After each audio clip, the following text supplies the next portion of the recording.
এক ছেলে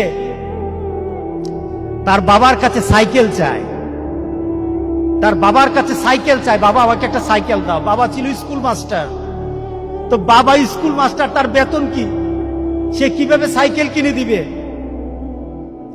কিনে দেয় না। ছেলেও নাসুর বান্দা, সাইকেল চাই কিনে দেয় না, সাইকেল চাই কিনে দেয় না। একবার ছেলে বাবাকে বলল, বাবা আমাকে সাইকেলটা কিনে দাও না। বাবা রাগ করলেন, রাগ কিয়ে বললেন, আরেকবার সাইকেল চাইবি তাহলে পিটাম, তুই আমাকে বিরক্ত করতেছিস। কি বলেন, আমরা বিরক্ত হই না মাঝে মাঝে? সন্তান যদি বেশি আমার ক্ষমতার বাইরে যদি সন্তান কিছু চায় তাহলে আমরা বিরক্ত হয়ে যাই। আরেকবার চাইবি তাহলে পিটা দেবো, তাহলে মাইক দেবো, তো তুই আমাকে বিরক্ত করতেছিস।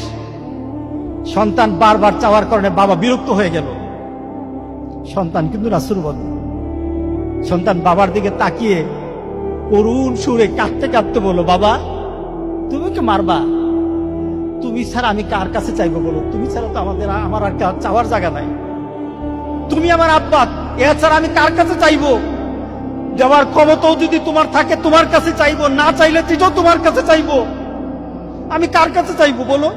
তুমি আমাকে ফিরিয়ে দিবা, কিন্তু আমি ফিরিয়ে দিলে দিতে পারো, কিন্তু আমি কার কাছে চাইবো? আমার তো তুমি ছাড়া কেউই নাই।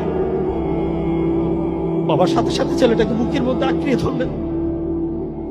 বাবা তুই আমাকে এমন একটা কথা শুনালি, যা তোকে আগামীকাল সাইকেল কিনে দেবো। সুবহানাল্লাহ, সুবহানাল্লাহ। তার মানে কি, ছেলে তার বাবার হৃদয়ে টাচ করেছে।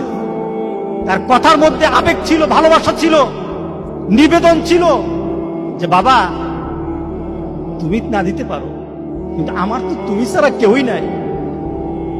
তুমি না বল আমাকে ফিরিয়ে দিতে পারো, কিন্তু আমার চাওয়ার জায়গা তোমার ছাড়া আর তো কেউই নাই, আমি তোমার কাছেই তো চাইবো।